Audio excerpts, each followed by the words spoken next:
أهلا ومرحبا بيكم في فيديو جديد. كتير بتمر بأوقات صعبة بتحس فيها بالضيق والاكتئاب، والموضوع ده ممكن يكون له تأثير كبير على حياتك اليومية. في الفيديو ده هنتكلم عن إزاي تتعامل مع الاكتئاب وتخرج منه بشكل أقوى. هنشارك معاك نصايح وحلول عملية ممكن تساعدك في إنك تتخطى المرحلة دي وتبتدي تعيش حياتك من جديد. أولا، يعني إيه اكتئاب؟ الاكتئاب ببساطة مش مجرد شعور بالحزن، لكن هو حالة نفسية بتأثر على المشاعر والتفكير والسلوك. طب ايه أسبابه؟ أسبابه كتيرة، لكن أهمها التوتر، المشاكل النفسية، ضغوط الحياة، وأحيانا بتكون العوامل الوراثية. ثانيا، ازاي تعرف انك مكتئب؟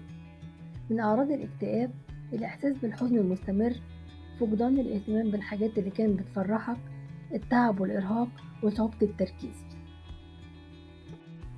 نصيحة: لو حسيت إن الأعراض دي مستمرة معاك لفترة طويلة، لازم تاخد خطوة وتطلب مساعدة من حد مختص.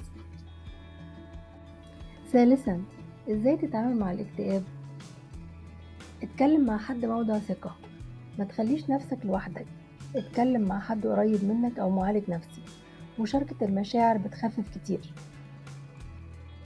اهتم بصحتك الجسدية، ممارسة الرياضة والنوم الكافي والأكل الصحي ليهم دور كبير في تحسين حالتك النفسية.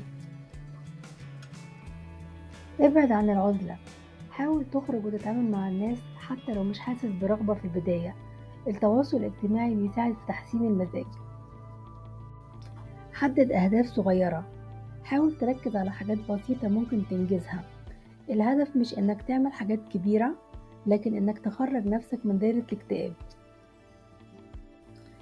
خلي ليك روتين يومي، حاول تنظم يومك وتعمل حاجات انت بتحبها حتى لو كانت صغيرة. الروتين اليومي بيدي إحساس بالاستقرار. فكر بشكل إيجابي، حاول تغير طريقة تفكيرك، استبدل الأفكار السلبية بأفكار إيجابية. دور على المتعة، اكتشف حاجات جديدة ممكن تستمتع بيها، سواء كانت هواية جديدة أو قراءة كتاب. رابعا، امتى تطلب المساعدة؟ لو حسيت انك مش قادر تسيطر على مشاعرك ومش قادر تتعامل مع الوضع، يبقى لازم تلجأ لمختص. مش عيب انك تطلب المساعدة، بالعكس دي أول خطوة للشفاء.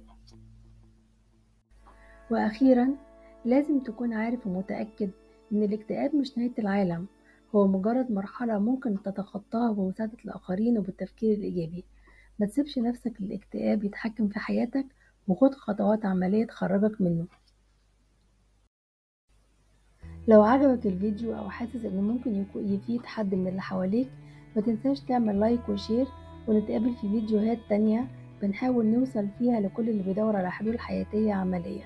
وإلى اللقاء في فيديو جديد.